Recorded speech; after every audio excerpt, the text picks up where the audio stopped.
Welcome to the Leadership for Society program. I'm Brian Lowery, professor at the Stanford Graduate School of Business, and the theme this year is the intersection between public and private leadership. And today, our guest is James Hoffa, Mr. Hoffa, the former president of the union of the group International Brotherhood of Teamsters. So it's so great to have you, Mr. Hoffa. Jim, you want to say anything else or in terms of introducing yourself? Sure, I'll be glad to. I'll be glad to introduce myself to say my name is James P. Hoffa.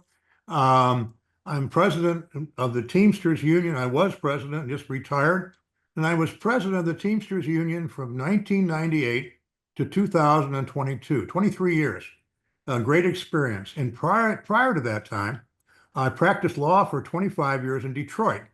And I went to Michigan State University. I went to University of Michigan Law School, practiced law, and was a labor lawyer representing unions and workers, basically in the good fight for a better life. So I was raised in a union home. My father was James R. Hoffa, the very, very famous James R. Hoffa. And when you're raised in a union home, you're raised to talk about unions and talk about workers and to feel in your heart that you owe an obligation to help them. And that's kind of what I dedicated my life to. And I'm very proud of what we did and the results. So it's been a great life and it's a great opportunity to talk to the students we have in this class and see what we got to say. That's fantastic. So let me just kind of jump in. So unions for a while were under some scrutiny. So and the Teamsters were a big part of this because you've been there quite a while and as president and you've been involved with the Teamsters seems like almost your whole life from the time you were a young child. So how did you approach rebuilding trust given where the Teamsters were? Well, it's an interesting story with the Teamsters because, you know, I always represented Teamsters. I mean, I live in Michigan and I represented many locals and employee people that were, our members and did a lot of things to keep their jobs and negotiate contracts and to do everything I could to help them have a better life. And I did that for 25 years. And then the opportunity came for me to run to change gears, to basically to go from being a lawyer, kind of in the private sector, having my own law firm, Mm. but representing members of the Teamsters Union here in Michigan, the opportunity to run, for president of the Teamsters Union. And that came about an odd way. I mean, there was a government lawsuit, a RICO case against the Teamsters in 1989. And the biggest thing about that is it basically brought democracy to the union. And Mm. it gave the chance for me to run because I would have never had that opportunity. Basically, one member, one vote, and that's what we did. And it gave me the opportunity in 1996, to run for Teamster president. And it's a long story, but they cheated in the election. The people that ran the election found that out, and I got a rerun, and I Mm. became president in 1998.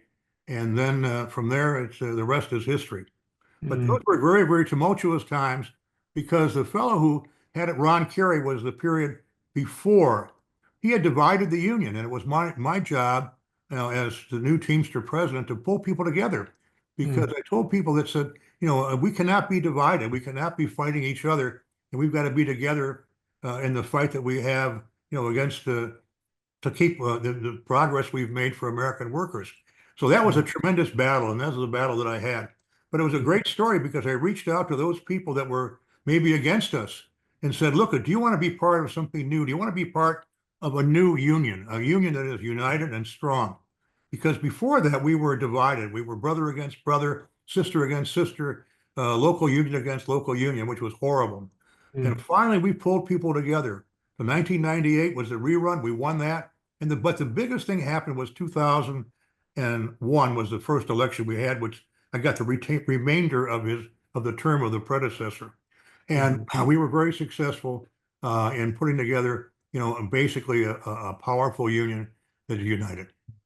And then, you know what, I should have started with this, Jim. Can you tell people what the people in the union do? So what are the jobs that the Teamsters represents? We have a great story. We are airline pilots to zookeepers. And everybody said, what does that mean? I mean, we have Allegiant pilots, we have The San Diego Zoo, we've got everybody. And it's a big union, 1.4 million members. Our biggest employer is UPS. So when you see those guys in the brown shirts and the brown trucks making delivery in your neighborhood, those are Teamsters.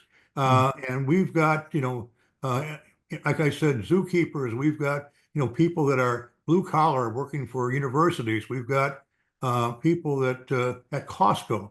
We have a mm, Costco warehouse. You go to Costco, those Teamsters are there, working the warehouses. So we've got school bus. We've got 50,000 members in school bus, people driving school, taking our kids to school.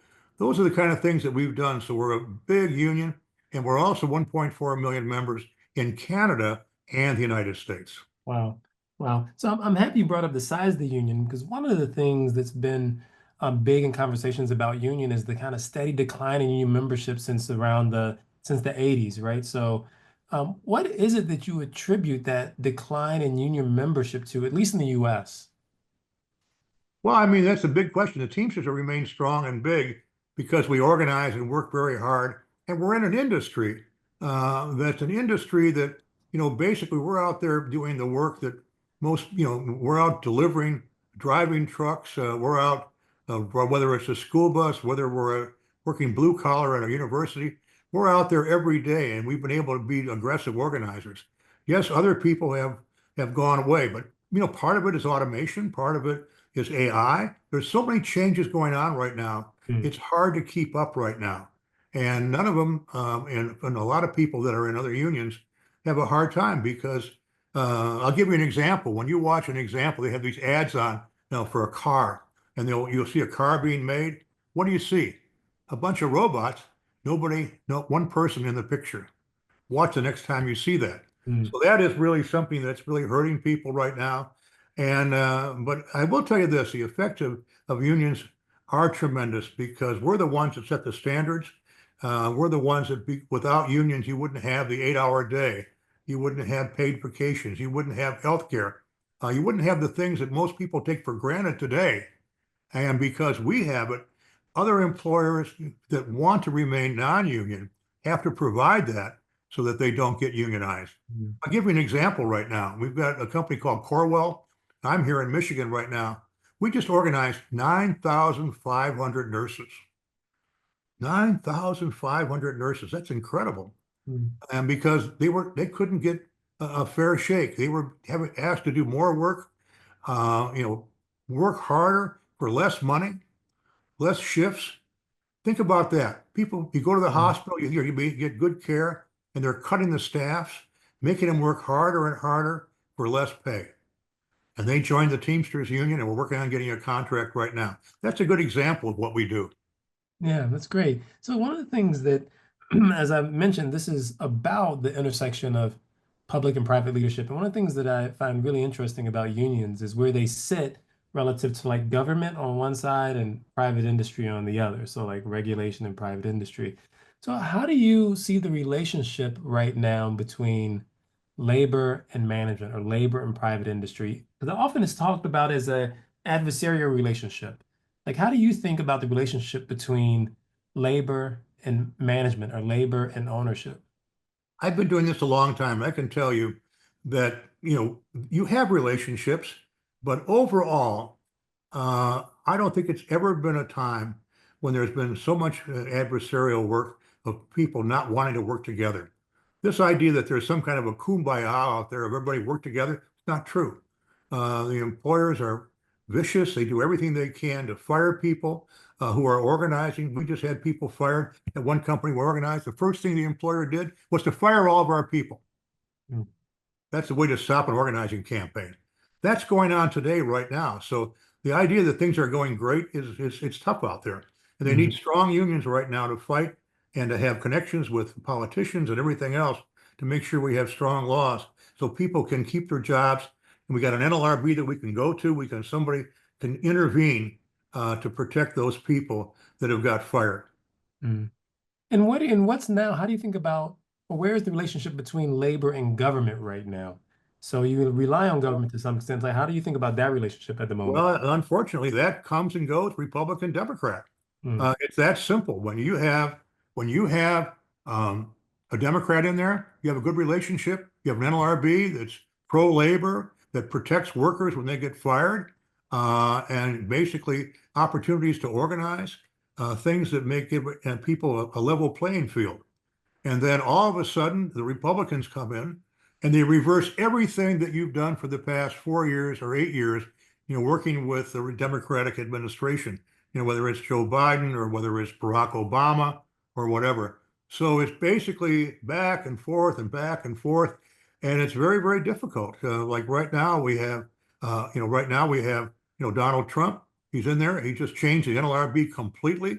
He put in almost a management lawyer, the general counsel, and that person's going to reverse every law that was passed in the past 4 years under Biden. So Mm, it's going to be tough times. I mean, everything you can think of is going to be very, very hard because of the Republican switch. And the answer is it is Republican Democrat. It's mm, that simple. And unfortunately, you say, well, it shouldn't be that way. I agree. It shouldn't mm, be that way. There mm, should be certain standards for everybody, but the answer is there's such a push right now, and that those laws are going to be changed, and it's going to be very, very hard for workers. One of those people I was talking about that gets discharged, they'll have a hard time getting their job back through the NLRB. mm.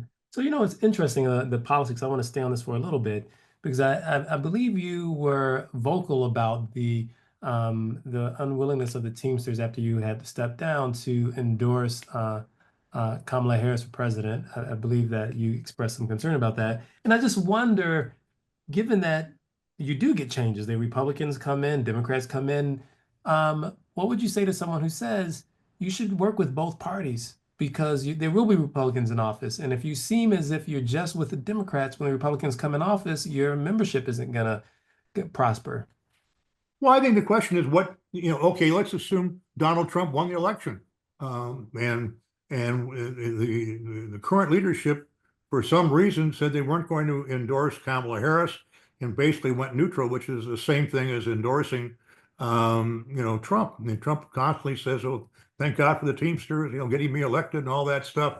And, it goes on and on and on. But right now, it's very difficult. And what did we get? Mm, By doing that. Right now, we get an NLRB that's going to gut labor law, all the labor law decisions we had. It's going to be harder and harder to organize. Um, did we get a promise that will raise the minimum wage?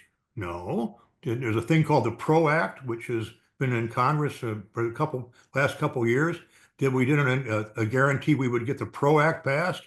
I don't know what we got for doing it. I mean, normally you do things to say, okay, I'm going to do something unconventional, but I'm going to get something for our members. I'm going to do something that really helps us, that helps working people. That's what we're going to try and do. And I don't know what the hell we got. I mean, we got nothing. mm. Yeah, what do you think about the kind of now, since we're talking about the Republican Party and Donald Trump as president, I have to ask you about the DOG, I don't know how they say it, the Department of Government Efficiency. Um, God, I mean, we had a government I thought that ran pretty good. All of a sudden, we're laying off thousands and thousands of people that have expertise in their area, and then Mhm. and then the joke is not a joke. It's sad. I mean, some of the people they lay off, then they find out, oh, those are the people that take care of the nuclear bombs. Maybe we should bring those people back, or those are the people that do something with regard to epidemics or pandemics that happen. Maybe we should have somebody watching for the pandemic. Maybe we didn't learn anything about COVID. And it's just obvious that they're just using a meat axe to cut people everywhere, and it's not working. The government is not doing well. Shutting down the Department of Education, can you tell me that that's going to help people across the board in education? And the idea is, well, we'll just send Arkansas a check. Mm, Well, I don't think they have any equipment. They don't have any department to take care of that and to distribute it. So it's not working, and I don't know where he got that idea, but mm, there is a playbook. They said there was this rule 2025, and they're uh, sure executing that playbook right now by laying off thousands and thousands of people. Then they're laying off people at the Pentagon, people that have been generals and walked their way up and fought in Iraq and fought everywhere else, and all of a sudden one day, because you said the wrong thing, we're going to fire you. Mm. I don't think that's the way to run government. I mean, there's such a thing as people know their job, and you just can't keep firing people just because you're mad at them because they read an article or they think that you whispered something that you might not be happy with what we're doing. And that's what's happening right now in Washington and throughout the country. So I think it's a complete disaster. And is there a way that you could imagine that being done well? So let's assume you are in charge. They come in and say, "Hey, Jim, we want you to run this Department of Government Efficiency," right? So let's all agree there's some things that are inefficient about government. What could have been done that you think would have been useful from that Well, I think outcome? what it is, basically it has to be done, not by Musk, but it has to be done by somebody in a department. If you had a department and says, "Look, you guys have been hiring, you've been doing that, and we'd like a reduction of 5% or 10%." Go through your files and see guys who want to retire, offer people the chance to retire or, a severance plan. There's a way to reduce people. Basically, some people want to leave, Mm, and you can basically do it that way.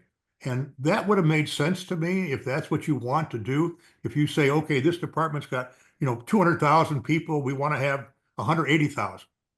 There's a way to do that by basically severance, by different ways to do that.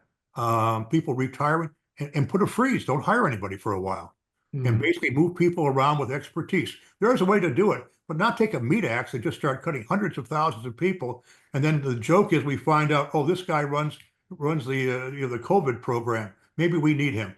mhm.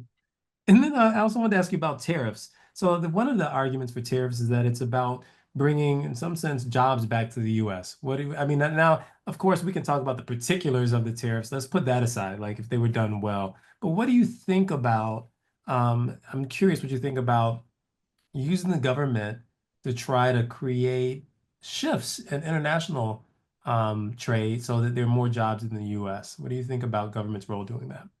Well, I think that let's take Canada and Mexico.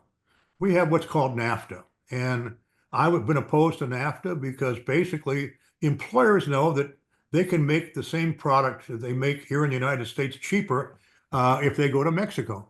I can tell you about hundreds of plants, Teamster plants, where one day the company closes down, lays off all the Americans, puts all the equipment on a train and sends it to Monterrey, Mexico. That actually happened a number of times. And the answer is that's what's wrong, with this idea of trade being sent away. But if you're talking about tariffs, tariffs are a little bit different than trade and people escaping the country. I think if you have tariffs, you can basically bring some manufacturing back, but you're never going to bring everything back. Now, the idea that we're going to make, cell phones, cell phone would cost $4,000 if we made it here, as opposed to $1,000, or they give it to you when you change different people, to change your program. So I think, I think that tariffs are good if they're specific to a certain product. For instance, let's assume that China is dumping aluminum into our economy unfairly. They have overproduction, and they're dumping it in here at lower levels just to get rid of it and to make money. There's a place for a tariff. But just to take tariffs across the board for everything is the wrong way to do it. Mhm. Okay, so that and let me go another point that I think you actually raised, which is automation. Right. So you talked about cars. You see a picture of a car being made, only robots, no people. So automation is here. It's hard to imagine it's going away. Gig work as well. How should unions adapt in the face of those kind of changes? Automation, gig work, other things of that nature. Very, very hard. It's one of the biggest questions we face. AI is the same thing. That's, another way to say automation, Mm, because eventually, I mean, who's going to be doing this work? I mean, if we can do it with a robot, the robot works and never gets sick, never wants to go on vacation. Those are all the arguments, and the answer is what happens to the workers? And eventually, it's like Henry Ford. So if no one's working and no one has any pay, who's going to buy the cars? Who's going to buy the things that are made by those robots?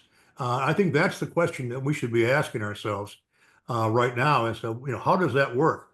But Mm, it is a major, major problem. I mean, automation is it's unbelievable that some of the things that these factories are run on. I've been to factories where there are no people working there. And if you watch one of those ads that you mm, see for one of the car companies, look what you see. Look for whether you see anybody working there. And the answer is there's nobody in the picture. So it's a tremendous challenge. I guess one of the answers is, well, the people that make the robots, we want to be representing those people. There has to be somebody, caring for the robots. That will be us. Will be the working people, the Teamsters.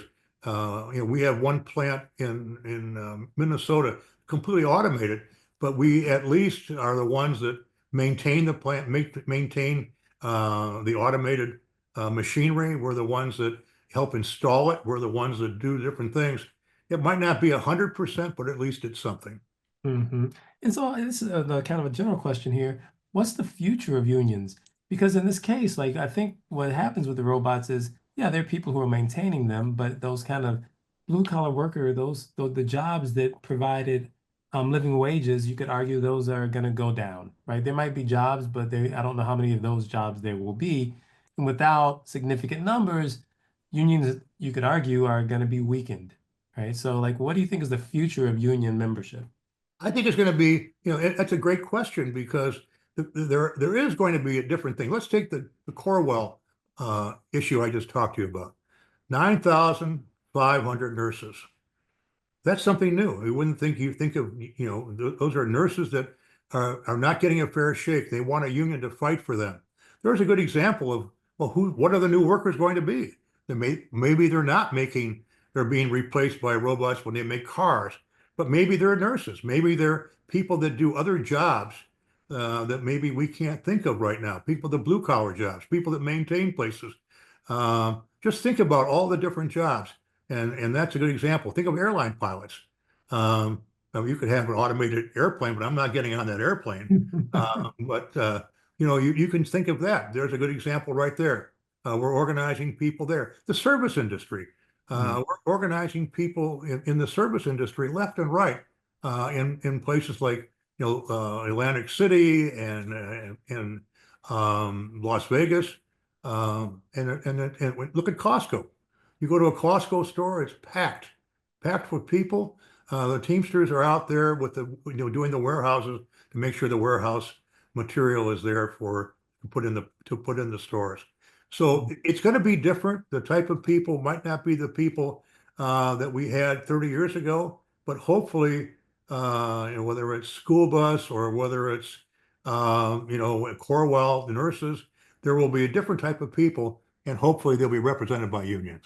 And when you think ahead, what worries you the most about labor as you look into the future, and what gives you the most hope about labor in this country as you look into the future? Well, I mean, these, like I just said, the challenges are unbelievable. The number one, the political challenges. You get a Republican administration in there that wants to do everything they can to set the clock backwards, to basically change the NLRB so you don't have a chance. If you get fired, that they'll find some reason why you should have been fired. On and on and on. So that's a number one, a tremendous setback. And the fact of automation, the fact that employers will fight harder and harder, and they will raise wages. I mean, we have had companies where we're organizing companies, and the company will say, if you get rid of the union, we'll raise it. We'll give you a raise. Now, why didn't you do that before? They do it now because the union's there. But they didn't want to give them that before. But they basically whispered to somebody, says, get rid of this union. I'll give you a $3 raise, and we'll give you that health care you've always wanted. So that's the kind of dirty pool that's going on right now. Mm. So we've got to make sure that we have people out there every day, trying to get jobs. But I think we'll have different types of workers going into unions, whether it's nurses or whether it's airline pilots or maybe it's zookeepers. I haven't found a way to automate zookeepers yet. So those are the kind of things we'll be doing. If I'm a private leader, should I fight? Should I fight against the union? Why should I be like, oh, union is a good thing for me? Is it a good thing for me if I own a company, I own a factory? Shouldn't I be working to keep the union out? Well, first of all, the fact that your people are unhappy tells you something. The fact that, and again, I go back to those nurses. I mean, do you think that Corwell's happy that they went out and joined the Teamsters Union? Because the answer is they did something wrong. They didn't share the wages. They didn't share the benefits. Didn't take care of the people. I always say a good employer you can't organize. A bad employer you can organize right away because they're not taking care of their people. They're greedy. They want all the money for themselves, and they want to basically, have people do. We have one place where they kept on trying to reduce the number of people working and had the people do more work for less money. And those people we organize. So you're right. The employers, they are the ones that cause the problem, and they're the ones that make it so we can organize. And if they're smart, they'll take care of their people. If they're smart, they'll basically share the wealth, have good conditions, take good care of people the way they should, and it'll be hard for us to organize. But fortunately for unions and unfortunately for workers, I mean, there's a lot of people out there that are not taking care of the workers every day, and that's why unions will continue to grow. Great. So if you could leave this group, the people who are watching this, like future leaders, with anything, what would you want to leave them with? I'll leave them with this, I think one of the questions you were asking me is that these people are going through their life, did I make a contribution? What kind of a life did I have? I mean, I think all of us ask us that question, and I think the answer is if you go out and you do something special and you work with people, it means a lot. I'd like to tell you the story about the American Rescue Plan. We have, millions of people in the Teamsters where people have pensions, and with the economy, with the different things that are happening right now with automation, pump companies going out of business, all the different things. Basically, those pension funds were in trouble. When the Biden administration got in and we were able to pass what's called the American Rescue Plan, and we were able to save those pensions. And today, people have good pensions and can retire with dignity. I think that's important, and right now, it's one of the things that I look back on, a contribution that I made, and I'm very proud of that. I'm very proud of all the things that we did. And regularly people walk up to me. People I don't know, they might be in a shopping center, it might be in an airport, and people will say, "Thank you for the pension. I can retire with dignity." That means a lot to us. And I hope the people in this class will think about things like that. What contribution are you going to make? That's the thing to do. Well, I want to thank you too for taking time and talking to me and sharing all that with the people who are going to hear it. So really appreciate it. Thank you so much, Jim. Thank you.